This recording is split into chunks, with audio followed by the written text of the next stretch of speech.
नमस्ते। हमारे इस खास एक्सप्लेनर में आपका बहुत बहुत स्वागत है। सोचिए जरा, लाखों साल पहले जब धरती पूरी तरह से बर्फ की मोटी चादर से ढकी थी और हिमयुग खत्म होने के कगार पर था, इंसान उस वक्त क्या था? बस एक मुसाफिर जो जंगलों में भटकता था, जानवरों का पीछा करता था और किसी तरह बस एक और दिन जिंदा रहने की कोशिश कर रहा था। लेकिन फिर कुछ ऐसा हुआ जिसने हमारी इस पूरी दुनिया को पलट कर रख दिया। आज हम उसी कमाल के इतिहास को खंगालने वाले हैं और देखेंगे कि कैसे मानव इतिहास की सबसे बड़ी क्रांति यानी खेती की शुरुआत हुई। चलिए शुरू करते हैं। अब एक सवाल जो दिमाग में आता है वो ये है कि ऐसा क्या हुआ होगा कि हजारों सालों से जंगलों की खाक छानने वाले, हर दिन अपनी जान बचाने वाले उन माहिर शिकारियों ने अचानक अपने भाले जमीन पर रख दिए। इतिहास का वो पहला बीज आखिर किसने बोया था? वो कौन सी घटना थी जिसने हमें हमेशा के लिए एक ही जगह पर रुकने पर मजबूर कर दिया? आइए 9000 साल पीछे चलते हैं और इस रहस्य से पर्दा उठाते हैं। तो इस सफर में हम क्या क्या देखने वाले हैं? बहुत संक्षेप में बताऊं तो सबसे पहले बात करेंगे खानाबदोशों के युग की, फिर समझेंगे कि हिमयुग के अंत ने दुनिया को कैसे बदला। इसके बाद चलेंगे मेहरगढ़, जहां हमें मिलेंगे हमारे पहले किसान। फिर देखेंगे भारत भर में खेती का कमाल का फैलाव और आखिर में जानेंगे कि कैसे इन सब ने मिलकर एक पूरी की पूरी सभ्यता को जन्म दे दिया। पहला पड़ाव है खानाबदोशों का युग, एक ऐसा संघर्ष जो पूरे 2 लाख साल तक चला। देखिए, कहानी की असली शुरुआत होती है करीब 2 लाख साल पहले। धरती अभी भी बर्फ और घने जंगलों के बीच सांस ले रही थी। अफ्रीका के मैदानों में इंसान बिना किसी घर, बिना किसी भाषा के बस सर्वाइवल की एक लंबी जंग लड़ रहा था। पर कहते हैं ना, जरूरत आविष्कार की जननी है। जब जंगल सूखने लगे तो जिंदा रहने की जिद ने एक नई दुनिया खोजने पर मजबूर किया। 2019 की जो डीएनए रिसर्च है ना, वो एकदम साफ बताती है कि करीब 70,000 साल पहले मुट्ठी भर लोगों का एक समूह अफ्रीका से बाहर निकला। लाल सागर को पार करते हुए आज से करीब 65,000 साल पहले उनके कदम पहली बार भारत की इस उपजाऊ धरती पर पड़े और उन्होंने नर्मदा नदी के किनारों को अपना पहला ठिकाना बनाया।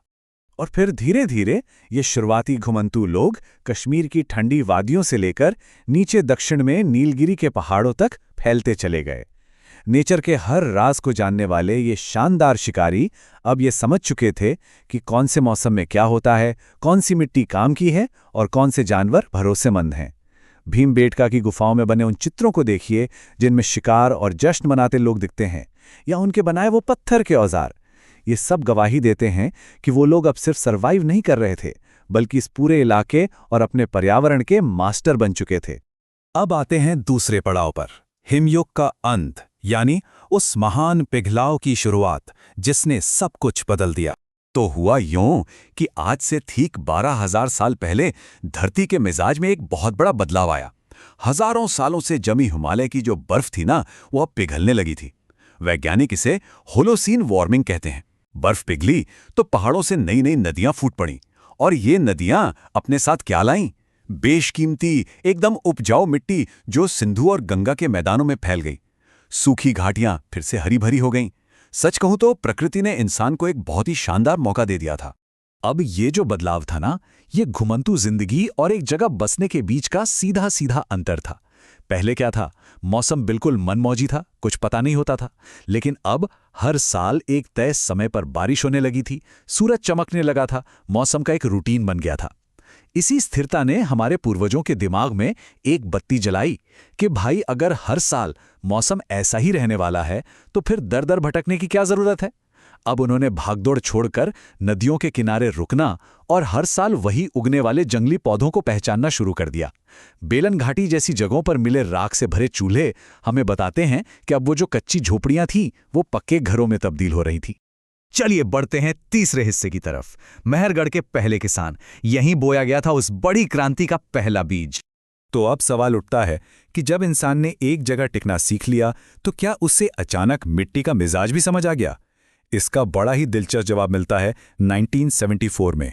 बलूचिस्तान की 45 डिग्री वाली चिलचिलाती गर्मी में एक फ्रांसीसी आर्कियोलॉजिकल टीम खुदाई कर रही थी, और अंदाजा लगाइए उन्हें क्या मिला? मिट्टी के ईंटों के घर और गेहूं जौ के जले हुए दाने। ये जगह थी 9,000 साल पुराना मेहरगढ़। जी हां, ये वही जगह है जहां इंसान ने पहली बार धरती को जोता था और एक शिकारी हमेशा हमेशा के लिए किसान बन गया था। और कमाल की बात तो ये है कि मेहरगढ़ के लोग सिर्फ जंगली अनाज बटोर नहीं रहे थे, वो बाकायदा सिलेक्टिव ब्रीडिंग कर रहे थे। मतलब सबसे अच्छे और मोटे बीजों को चुनना और फिर उनसे अगली फसल तैयार करना। एकदम साइंटिफिक तरीका। और सिर्फ खेती ही नहीं, वहां खुदाई में मिली जानवरों की हड्डियों से ये भी साबित होता है कि उन्होंने भेड़, बकरी और गाय भैंसों को भी पालतू बनाना शुरू कर दिया था। ये इंसान और नेचर के बीच पार्टनरशिप का एक बहुत ही बेहतरीन मॉडल था। अब देखते हैं चौथा भाग, कैसे ये खेती पूरे भारत में फैली और कैसे लोगों ने खुद को अलग अलग जमीनों के हिसाब से ढाला। मेहरगढ़ से उठी ये किसानी की लहर देखते ही देखते पूरे उपमहाद्वीप में फैल गई, लेकिन हर जगह का अपना एक अलग फ्लेवर था। जरा इन जगहों पर गौर कीजिए। उत्तर प्रदेश की बेलन घाटी की गीली मिट्टी में दुनिया का सबसे पुराना उगाया गया चावल मिला है। उधर कश्मीर के बुर्ज होम में लोग कड़ाके की ठंड से बचने के लिए गड्ढों वाले घर बना रहे थे और सर्दियों वाला गेहूं उगा रहे थे। और अगर हम दक्षिण में कर्नाटक के हल्लूर की तरफ जाएं, जहां बारिश कम होती थी, तो वहां लोगों ने ड्राई फार्मिंग यानी सूखी खेती का तरीका निकाल लिया और बाजरा और तिल जैसी फसलें उगाईं। है ना गजब का अडैप्टेशन। और ऐसा नहीं था कि ये सब सिर्फ हमारे ही यहाँ हो रहा था, बिल्कुल नहीं। जब भारत में खेती के ये नए नए प्रयोग हो रहे थे, ठीक उसी वक्त पूरी दुनिया में एक साथ एक बड़ा बदलाव आ रहा था।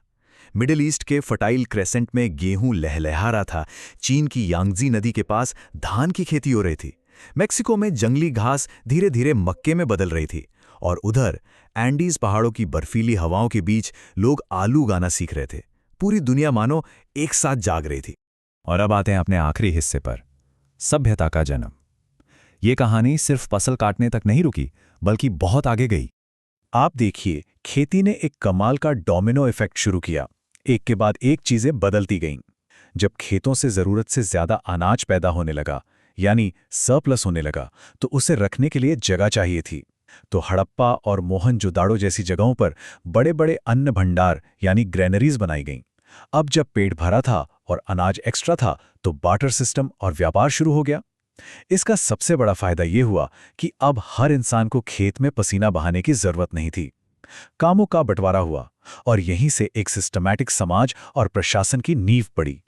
जैसे ही वो रोज रोज के सर्वाइवल की टेंशन खत्म हुई ना, इंसानी विकास ने एकदम टॉप गियर पकड़ लिया। गोदामों में भरे अनाज ने इंटरनेशनल ट्रेड के दरवाजे खोल दिए। मेसोपोटामिया के पुराने रिकॉर्ड्स में मेलुहा यानी हमारे इलाके के साथ व्यापार का जिक्र इसका बहुत बड़ा सबूत है। लोगों के पास अब दूसरा काम करने का वक्त था।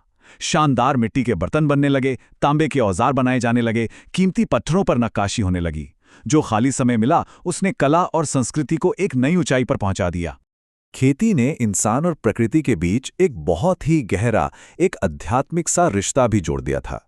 बिहार के चिरांद इलाके से मिली मातृ देवी की वो छोटी छोटी टेराकोटा मूर्तियां इस बात का सबूत हैं कि इंसान ने अब धरती को सिर्फ एक जमीन नहीं, बल्कि माता मानना शुरू कर दिया था। जीवन देने वाली बारिश और सूरज की बाकायदा पूजा होने लगी। हवा, पानी, आग, इन प्राकृतिक ताकतों के प्रति यही जो सम्मान था, इसी ने आगे चल के हमारे महान वैदिक युग का आधार तैयार किया। तो इस पूरे शानदार सफर के आखिर में हमारे सामने एक बहुत ही गहरा सवाल खड़ा होता है।